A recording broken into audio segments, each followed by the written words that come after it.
আমাদের চারপাশে প্রচুর মানুষ আছেন যারা প্রতিদিন প্রস্রাবে জ্বালাপোড়ায় ভোগে। এই এই প্রস্রাবে জ্বালাপোড়াটা কেন হয়? আমরা মেডিকেলের ভাষায় এটাকে কমনলি বলি ইউরিনারি ট্রাক্ট ইনফেকশন। এই ইউরিনারি ট্রাক্ট ইনফেকশনটা কি, কেন হয়, কিভাবে আমরা এটাকে প্রতিকার করতে পারি?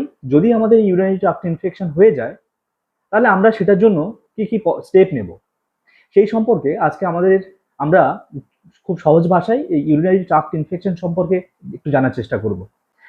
প্রতিদিন আমাদের লাইফস্টাইলে প্রচুর মানুষ, আমরা সবাই কিছু না কিছু ছোটখাটো সমস্যার মধ্যে ভুগি, যে সমস্যাগুলো হয়তো আমরা অনায়াসেই প্রতিকার করতে পারতাম, অনায়াসে সেগুলোকে অ্যাভয়েড করে যেতে পারতাম এবং আমরা আমাদেরকে সেই সমস্যাগুলো থেকে নিস্তার দিতে পারতাম।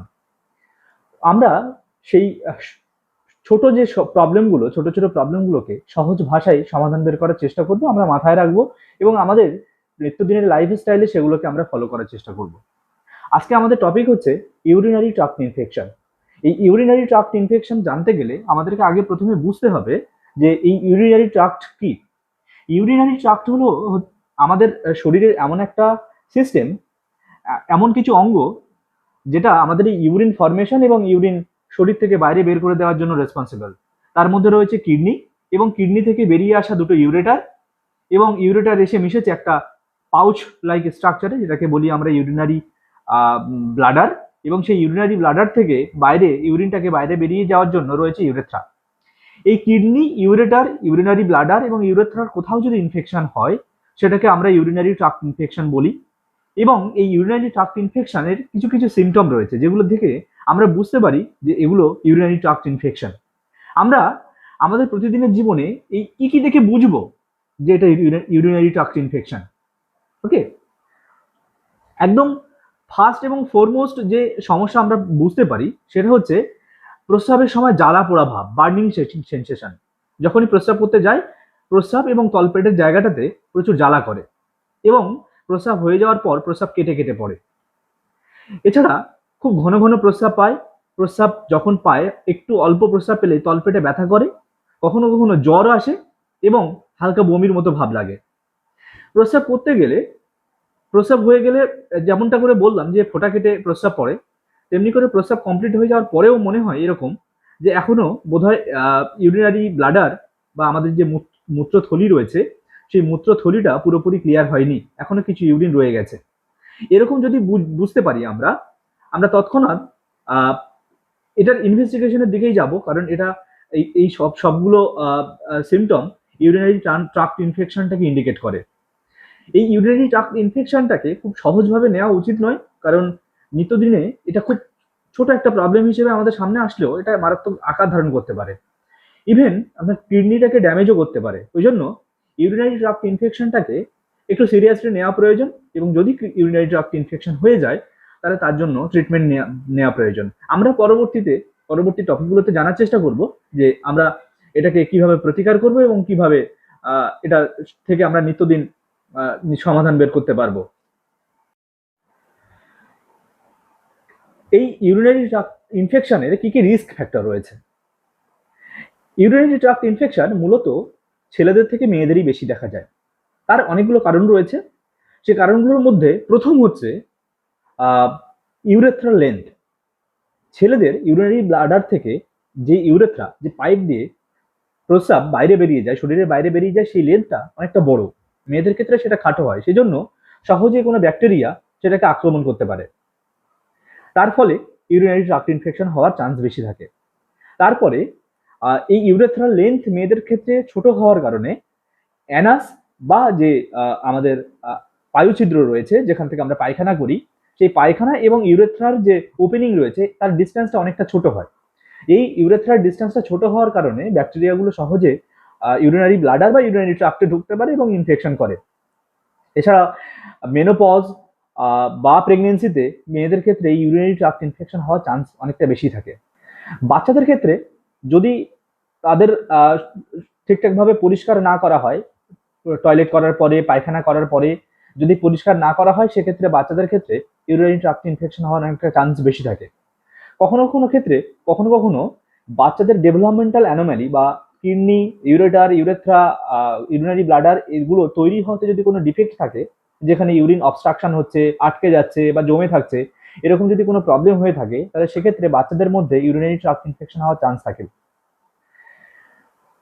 ছেলে এবং মেয়ে উভয় ক্ষেত্রে যদি ইউরিনারি ট্রাক্টের কোথাও কিডনিতে কিডনি স্টোন বা ইউরেটারে এসে স্টোন আটকে গেছে বা ইউরিনারি ব্লাডারে এসে ইউরিন আটকে ইউরেথ্রার ওপেনিংটাকে অবস্ট্রাক্ট করছে, এরকম ক্ষেত্রে যেখানে ইনকমপ্লিট ভয়েডিং হয় বা যেখানে ইউরিনারি ব্লাডার পুরোপুরি খালি হয় না, এরকম ক্ষেত্রে ইউরিনারি ট্রাক্ট ইনফেকশনের চান্স অনেকটাই বেশি থাকে।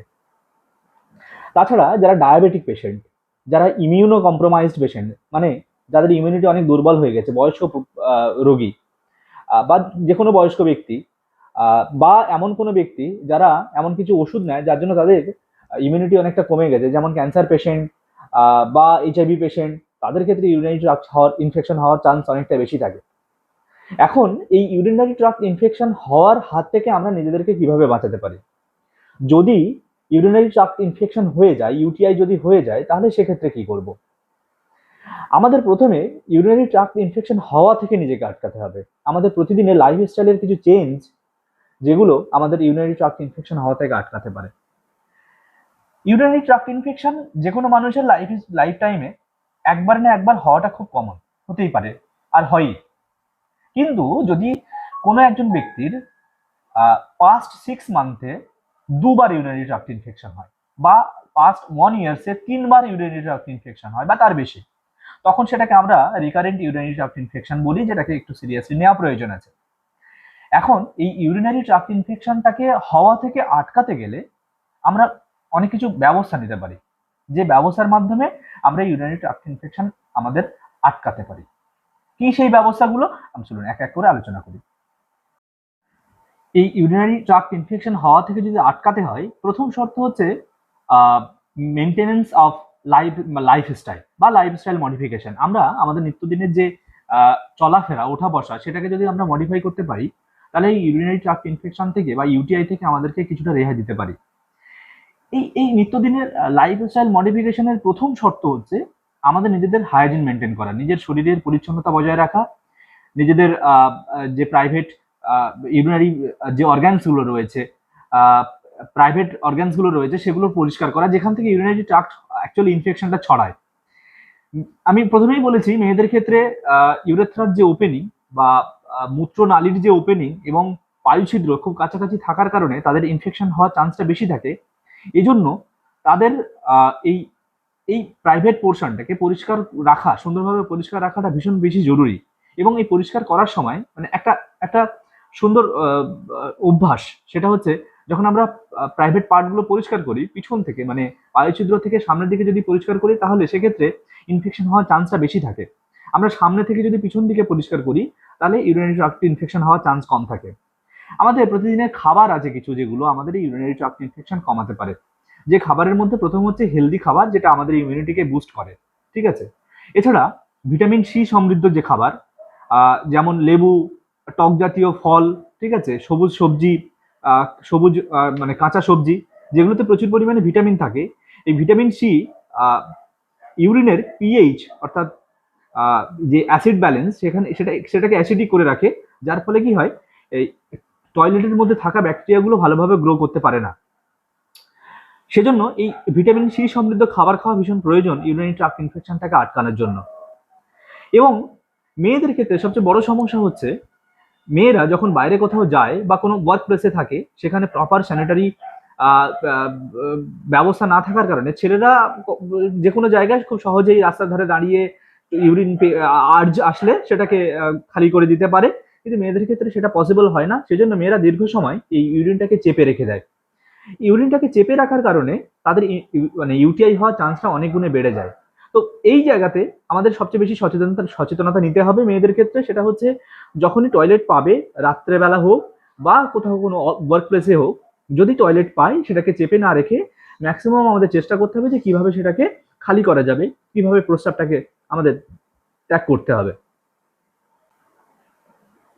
এছাড়া কিছু প্রোবায়োটিক সাপ্লিমেন্ট রয়েছে, যেমন দই বা কোনো ফার্মেসি থেকে পাওয়া প্রোবায়োটিক সাপ্লিমেন্ট, যেখানে গুড ব্যাকটেরিয়া থাকে, আমাদের গাটের হেলথটাকে বাড়ায় এবং আমাদের শরীরে গুড গুড মানে ব্যাকটেরিয়াদের পরিমাণ বাড়ায়, যারা কি করে এই প্যাথোজেনিক যে ব্যাকটেরিয়াগুলো রয়েছে, যারা ইউটিআই করে, তাদের গ্রোথটাকে আটকে দেয়। এরকম যদি প্রোবায়োটিক আমরা মাঝে মাঝে নিতে পারি, দই যদি খেতে পারি, তাহলে আমাদের ইউরিনারি ট্রাক্ট ইনফেকশনের চান্স কম থাকে।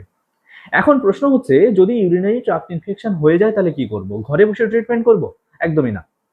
কারণ আমরা একটা মারাত্মক ভয়ঙ্কর এরার মধ্যে দিয়ে যাচ্ছি, ভয়ঙ্কর একটা সময়ের মধ্যে দিয়ে যাচ্ছি, যে সময়টাকে আমরা খুব সহজ ভাষায় বলতে পারি অ্যান্টিবায়োটিক রেজিস্ট্যান্স এরা। আমরা ছোটবেলা থেকেই যে কোনো প্রবলেমে হুটহাট করে কড়া ডোজের অ্যান্টিবায়োটিক খাওয়া অভ্যাস করে ফেলেছি। এজন্য বহু ব্যাকটেরিয়া রয়েছে যারা সব অ্যান্টিবায়োটিকে তারা মরে না।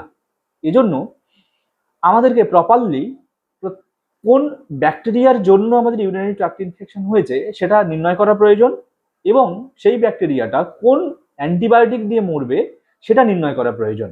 এজন্য প্রথমত চেষ্টা করা হয়, প্রথমত ডাক্তারবাবু যখনই আপনার ইউরিনারি ট্র্যাক্ট ইনফেকশন হবে বলে আপনার মনে হয়েছে, আপনি ডাক্তারের কাছে যাবেন।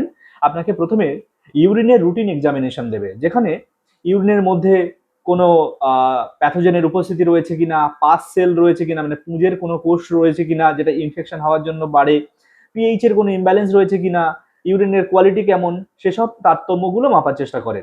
যদি সেখানে পাস সেলের উপস্থিতি থাকে সিগনিফিক্যান্ট অ্যামাউন্টে, তখন কালচার সেন্সিটিভিটি নামে একটা পরীক্ষা করা হয়। কালচার সেন্সিটিভিটিতে কোন ব্যাকটেরিয়া আছে, কোন প্যাথোজেন রয়েছে, এবং সেই প্যাথোজেনটা কোন অ্যান্টিবায়োটিক দিয়ে মারা যাবে সেটা নির্ধারণ করা হয়। এখন এই প্যাথোজেনটা কোন অ্যান্টিবায়োটিক দিয়ে মারা যাবে সেটা যদি নির্ধারণ না করা হয়, তাহলে ব্লাইন্ডলি আমরা যে অ্যান্টিবায়োটিক গুলো খাবো তাতে করে আমাদের অ্যান্টিবায়োটিক রেজিস্ট্যান্স তৈরি হবে, একটা সময় অ্যান্টিবায়োটিক কাজ করবে না। ওই জন্য ইউরিনারি ট্র্যাক্ট ইনফেকশন যদি হয়ে যায়, ঘরে বসে ট্রিটমেন্ট করার থেকে ডাক্তারের কাছে, কোনো ইউরোলজিস্টের কাছে যাওয়া অবশ্যই প্রয়োজন, এবং এই ধাপগুলোর মাধ্যমে ইউরিনারি ট্র্যাক্ট ইনফেকশনটাকে বা ইউটিআইটাকে সারিয়ে তোলা যাবে। আশা করি খুব সহজভাবে বলতে পেরেছি। আমরা এর পরবর্তীতে এরকম ছোট ছোট ভিডিওর মাধ্যমে আমরা বোঝানোর চেষ্টা করব যে আমাদের প্রতিদিনের নিত্যদিনের হেলথ রিলেটেড যে ইস্যুসগুলো, আমরা কিভাবে সেটা থেকে সাবধান হতে পারবো এবং আমরা সেটা থেকে রেহাই পেতে পারবো। অসংখ্য ধন্যবাদ ভিডিওটি শেষ পর্যন্ত দেখার জন্য।